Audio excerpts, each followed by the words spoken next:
Hello दोस्तों, तो आज आपके रहने वाले हैं 10 क्वेश्चंस। इससे पहले मैंने आपको काफ़ी सारे क्वेश्चंस कराए हैं जो कि आपके DSSS एग्जाम के लिए बहुत ज़्यादा ज़रूरी हैं। आप ज़रूर देखिएगा, बहुत ज़्यादा हेल्प आपको मिलने वाली है। एंड आज के जो 10 क्वेश्चन है उसमें क्वेश्चन नंबर 1 का आंसर आपको बताना है, साथ ही ये बताना है कि आपके टोटल 10 में से कितने क्वेश्चन सही हुए हैं। आइए चलिए फिर स्टार्ट करते हैं। वीडियो का अंत तक जरूर देखिएगा, अच्छी लगती है तो प्लीज़ ज़्यादा से ज़्यादा लाइक कमेंट शेयर भी कर दीजिएगा। एंड जो क्वेश्चन नंबर 1 का आंसर है उसको आप लास्ट में चेक भी कर लीजिएगा कि उसका सही आंसर क्या है। तो देखिए क्वेश्चन नंबर 1 है आपके सामने। क्वेश्चन नंबर 1 है the orthogonal transaction of the family of curve r की power n is equal to a sin n theta. Options है आर की power n is equal to v sin theta, या फिर r की power n is equal to v cos n theta, या फिर r is equal to v sin n theta, r is equal to v cos n theta. अब देखिए, आप जब इसका सॉल्यूशन करेंगे थोड़ा लेंथी होगा तो डायरेक्ट करने की कोशिश करिए। आंसर आपको बताना है तो जरूर बताइएगा, लास्ट में चेक भी कर लीजिएगा वीडियो के एंड में कि इसका सही आंसर क्या है। चलिए क्वेश्चन नंबर 2 की तरफ चलते हैं। क्वेश्चन नंबर 2 है the orthogonal trajectories of the family of curve आपको यहाँ पर दे रखी है y is equal to A x q. तो ये आपको बताना है कि इसका जो सही आंसर है आपका क्या होगा। तो आइए चलिए फिर सॉल्व कर लेते हैं। तो क्वेश्चन आपके सामने है ये y is equal to A x Q, ठीक है, ये आपको दे रखा है। तो आप सबसे पहले तो यहाँ से एक ही वैल्यू निकाल दीजिए। एक ही वैल्यू यदि आप देखेंगे तो y अपॉन में एक्स क्यू चला जाएगा, बट इसके आगे सबसे पहले सॉल्व करिए इसका डिफरेंशियल dy ओवर dx। आपको कितना मिलेगा यहाँ पर 3ax², ये आपको यहाँ से मिल जाएगा। इसके बाद आपको कुछ नहीं करना, जो ये की वैल्यू क्या करेंगे यहाँ पर dy over dx is equal to, यहाँ पर आप पुट कर दीजिए ये 3ax² यानी कि 3 की जगह रखिए y x की पावर 3 मल्टीप्लाई x²। यहाँ से आपका ये कैंसिल हो जाएगा, यानी कि आपके पास एक x नीचे बचेगा। तो अब आपको क्या करना है, इस dy ओवर dx की जगह आप यहाँ पर लेना होता है आपको माइनस का इसका रेसिप्रोकल, यानी कि dx अपॉन dy, ये आपको यहाँ पर लेना है। अगर आप इस तरीके से लेंगे तो ये आपके पास क्या हो जाएगा, यहाँ पे माइनस dx अपॉन dy, और ये आपका हो जाएगा ओवर x, ये हो जाएगा 3y ओवर x, ये आपके पास यहाँ पर बचने वाला है।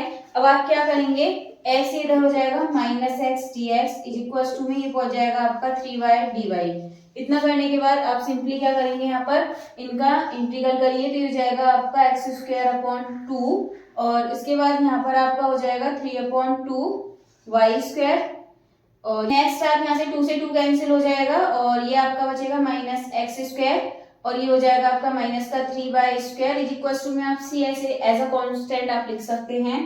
ऑप्शंस यदि आप देखें इसका तो कौन सा सही हो जाएगा, x² plus 3y² is equal to c, यानी कि ऑप्शन नंबर 2 सही हो जाएगा। वो क्यों हो जाएगा, क्योंकि दोनों माइनस माइनस के x² plus 3y² is equal to 0, ये आपको यहाँ से बिल्कुल करेक्ट आंसर मिल जाएगा। तो इसका यदि आप ऑप्शन देखें तो ऑप्शन नंबर जो 2 है ये इसका एकदम सही आंसर हो जाएगा। चलिए ये आपका क्वेश्चन हो चुका है, इसके आगे नेक्स्ट क्वेश्चन देख लेते हैं। तो अगला क्वेश्चन है आपके सामने, the orthogonal trajectory of the equation आपको यहाँ पर दे रखी है, और इसके अकॉर्डिंग फटाफट से सॉल्व करके बता दीजिए कि इसका जो सही आंसर है वो क्या होगा। तो आपके सामने इक्वेशन दे रखी है ये x² plus y² is equal to c, ये आपको यहाँ पर इक्वेशन दे रखी है। अब इसे सॉल्व करने के लिए आप सिंपली क्या करेंगे, इसका एक बार डिफरेंशियल कीजिए, हो जाएगा आपका 2x, और यहाँ मिलेगा 2y dy over dx is equal to में क्या हो जाएगा आपका 0, आपको यहाँ पर मिल जाएगा। इसके बाद dy ओवर dx निकालिए तो ये हो जाएगा आपका माइनस का 2x इधर, और अपॉन में आ जाएगा ये आपका 2y, तो हो जाएगा आपका माइनस का x अपॉन y। सिंपली आप यहाँ पर इसको रिप्लेस कीजिए। अब आप सिंपली अब हम इसमें क्या करेंगे, इसका नेगेटिव रेसिप्रोकल करेंगे, तो इसका क्या हो जाएगा y ऊपर x नीचे, ठीक है। तो आप इधर साइड कर दीजिए, इधर साइड कर दीजिए, एक ही बात है, ठीक है। माइनस का करेंगे प्लस का हो जाएगा। इसके बाद ये क्या हो जाएगा आपका x, यहाँ पर आपका आ जाएगा dy अपॉन में चला जाएगा y is equal to dx upon x, तो ये कितना हो जाएगा log y, और ये आपका क्या होगा log x, और साथ में log c। तो अगर आप ऑप्शन देखें y is equal to x c हो जाएगा यहाँ से, और log कैंसिल हो जाएगा क्योंकि ये प्लस में है तो ये इनटू में हो जाते हैं log की प्रॉपर्टी में, log से log cancel, y is equal to x c आपको आंसर मिलेगा। ऑप्शन देखिए, आप ऑप्शन देखेंगे तो ऑप्शन नंबर 1 है y is equal to C upon X, and option number 2 है y is equal to C X, तो ये इसका एकदम करेक्ट आंसर है। चलिए फिर अगले क्वेश्चन की तरफ बढ़ते हैं। नेक्स्ट क्वेश्चन देखेंगे कि अगला क्वेश्चन आपसे क्या कह रहा है। तो नेक्स्ट क्वेश्चन आपके सामने है, ये है 10 के DSSP के अलावा और किसी में भी आपका आ सकता है, तो आप सभी क्वेश्चन को ध्यान से करिए।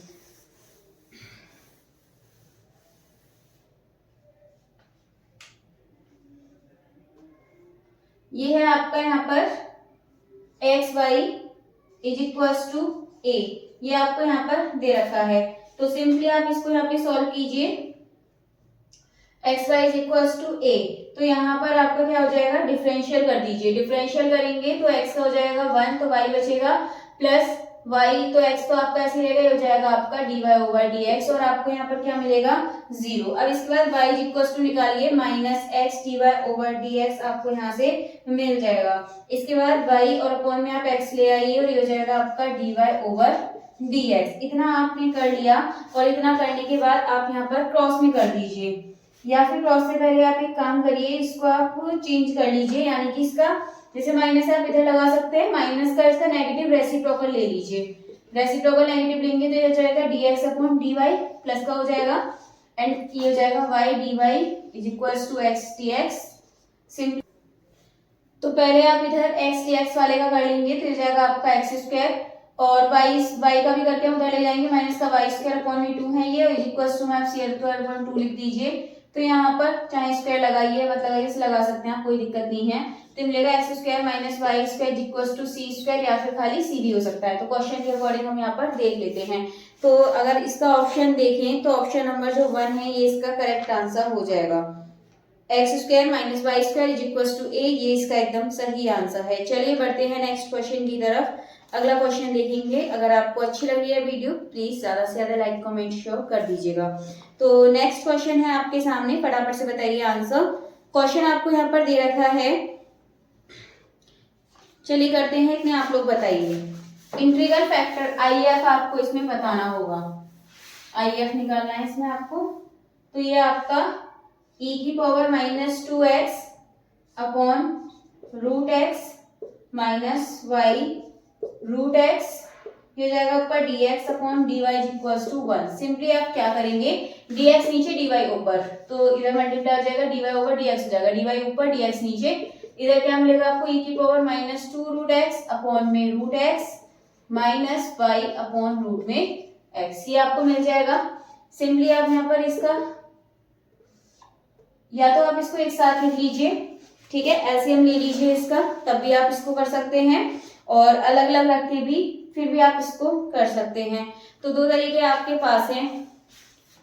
तो अब आप क्या करेंगे, यहाँ पर देखिए एलसीएम लेने का कोई फायदा नहीं है, हम क्या करेंगे, ये y वाला टर्म उधर ले जाते हैं, क्योंकि इंटीग्रल फैक्टर निकालना है, dy ओवर dx प्लस में आ जाएगा ये y upon root X is equals to में e की पावर माइनस 2 रूट एक्स और अपॉन में रूट एक्स, ये आपको यहाँ से मिल गया। अगर आप देखेंगे तो यहाँ पर कितना आपका ये क्या होता है, y के साथ ये इंटीग्रल, मतलब ये आपका IF हो जाएगा। IF निकालने के लिए हम क्या करेंगे, e की पावर में y के साथ वाला टर्म यानी कि 1 अपॉन रूट एक्स dx, ये हमें यहाँ पर लिखना है।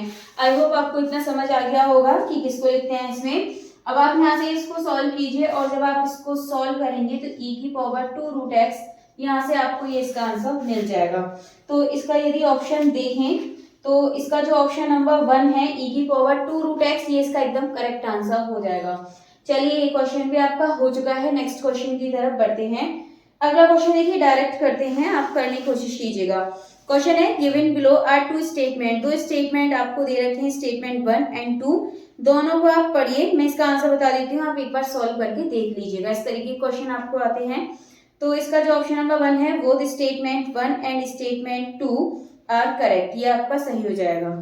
चलिए, तो इसका जो ऑप्शन नंबर 1 है एकदम सही आंसर हो जाएगा। एंड अब चलते हैं हमारे नेक्स्ट क्वेश्चन की तरफ। नेक्स्ट क्वेश्चन आपको दे रखा है, an integrating factor of the differential equation y equals to, आपको यहाँ पर दे रखा है। तो चलिए करते हैं इसे। ये है आपका y 2xy plus 1 dx plus x 1 plus 2xy minus x cube y cube dy is equals to 0, ये आपका क्वेश्चन है। अब आपको पता है कि हम जो dx के साथ होता था, हम यहाँ पे इसको m ले लेते थे। m आपका दे रखा है y 2xy प्लस 1, और यहाँ पर आपका ये m दे रखा है x 1 plus 2xy minus x cube y cube, ये आपको यहाँ पर दे रखा है। अब उसके बाद आपको क्या करना है, आपको यहाँ पे इंटीग्रल फैक्टर निकालना होता है, तो आप लिखते हैं यहाँ पर M x minus N y, ये आपको करना होता है। तो ये आपके पास है, इसको लिख लीजिए 2x² प्लस वाई, खोल के लिख लीजिए इसको, एंड इसको आप यहाँ पे लिखेंगे तो ये आपको मिलेगा यहाँ पे x plus 2x² y minus x⁴ y cube. ठीक है, ये है आपके सामने। अब आपको कुछ नहीं करना है, आपको यहाँ पे वैल्यू पुट कर देनी है। 1/mx का मतलब हो गया m और साथ में एक x लगा के चलना है, 2x² हो जाएगा, फिर ये xy हो जाएगा, माइनस लगाइए, माइनस लगाएंगे, अब ये वाली लाइन लिखेंगे y का मल्टीप्लाई करके फिर। ठीक है, एन वाई चाहिए तो यहाँ पर आप y का मल्टीप्लाई कीजिए, हो जाएगा आपका y(x) या xy, एक ही बात है।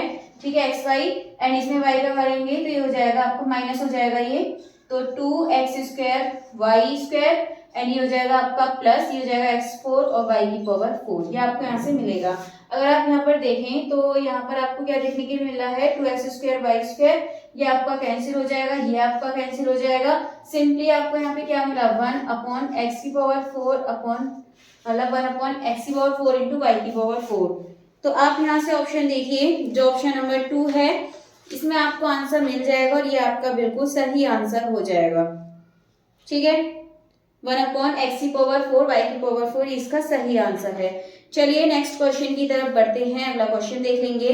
अगला क्वेश्चन आपके सामने दे रखा है, the Wronskian of the function. अच्छा, ये निकालने के लिए आपको ध्यान रखना है क्या करना होता है। चलिए कर लेते हैं इसको सॉल्व, कुछ क्वेश्चन और बचे हैं आपके। ये दे रखा है आपको 1 sin x and cos x। अब आपको इसके लिए पता होना चाहिए क्या करते हैं, सबसे पहले इसका डिफरेंशियल, तो sin x का डिफरेंशियल cos x का माइनस sin x, वापस से इसका कीजिए, 0 पे तो 0 रहेगा, माइनस sin x हो जाएगा, एंड इसका आपका क्या हो जाएगा, ये माइनस का cos x। इसके बाद सॉल्व कीजिए, आप इसे सॉल्व करेंगे तो ये तो आप बाकी तो लेंगे नहीं, सिर्फ 1 लेंगे क्योंकि बाकी तो 2 0 0 है। 1 ये जाएगा cos² x, ये माइनस हो जाएगा, माइनस माइनस प्लस, ऑलरेडी यहाँ पे एक माइनस होता है, ये हो जाएगा आपका sin² x। इसके बाद माइनस कॉमन ले लीजिए, माइनस कॉमन लेंगे तो हो जाएगा cos² x plus sin² x। इसके बाद ये माइनस और ये आपकी वैल्यू क्या हो जाएगी, 1 cos² x plus sin² x 1, तो -1 आपको यहाँ से आंसर मिल जाएगा। चलिए इसके बाद नेक्स्ट क्वेश्चन की तरफ बढ़ते हैं, अगला क्वेश्चन देखेंगे। क्वेश्चन आपके सामने है, फटाफट से करके बताइए कि आंसर इसका क्या होगा। चलिए नेक्स्ट क्वेश्चन पढ़िए, ये है आपका, let W be the Wronskian of 2 linear independent solution of differential equation. ये आपको दे रखी है 2 और इसका 2 टाइम डेरिवेटिव है। पहले इक्वेशन लिख लेते हैं, आपका 2 डबल डेरिवेटिव, और ये आपको इस तरीके से यहाँ क्वेश्चन दे रखा है। सबसे पहले इस 2 से डिवाइड कर दीजिए, तो y'/2 plus t² y/2 is equals to 0, ये आपको यहाँ से मिलेगा। देन इसके बाद आपको क्या करना है, y के साथ फैक्टर क्या है, t²/2, तो ब्रोंक्सियन वाले से ही निकालना है t के रेस्पेक्ट में। तो आप t वाला ये आप टर्म नहीं लेंगे, आप डायरेक्ट लेंगे e की पावर में माइनस का 1/2 dt, तो यहाँ से आपको क्या मिलेगा, t² और ये हो जाएगा t/2 हो जाएगा आपका ये, ठीक है, माइनस का, और c भी होता है यहाँ पे आपका। तो ये जो आंसर है, इसका जो आंसर होगा आपका, ये हो जाएगा आपका ऑप्शन नंबर 2 ce - t/2 जो पावर में है। इसके बाद नेक्स्ट क्वेश्चन देखें, तो ये है आपका, let y1x and y2x defined on 0 1 be twice continuously differentiable function satisfy equation दे रखी है। V Wronskian of y1 and y2 which satisfy W 1/2 के लिए कौन सा सेटिस्फाई होगा, तो इसका जो ऑप्शन नंबर 3 है, ये आपका बिल्कुल करेक्ट आंसर हो जाएगा। चलिए आगे बढ़ते हैं और क्वेश्चन नंबर 1 देख लेते हैं। आपके हो चुके हैं आज क्वेश्चन सभी, तो क्वेश्चन नंबर 1 आपके सामने है। क्वेश्चन नंबर 1 कहता है, क्वेश्चन नंबर 1 है आपका, r की power n is equals to a sin theta. आप सिंपली इसको कर सकते हैं, r की पावर n एक तरीके से इसका डिफरेंशियल कर दीजिए sin n थीटा, तो ये जाएगा आपका v cos n थीटा, मतलब n वगैरह आपको नहीं लिखना आगे, डायरेक्टली आप इस तरीके से लिख सकते हैं। तो इसका जो ऑप्शन नंबर 2 है, ये बिल्कुल सही आंसर हो जाएगा। चलिए आज के जो 10 क्वेश्चंस हैं, ये सभी आपके हो चुके हैं, एंड अगर आपको वीडियो अच्छी लगी हो तो प्लीज ज्यादा से ज्यादा लाइक कमेंट शेयर कर दीजिएगा।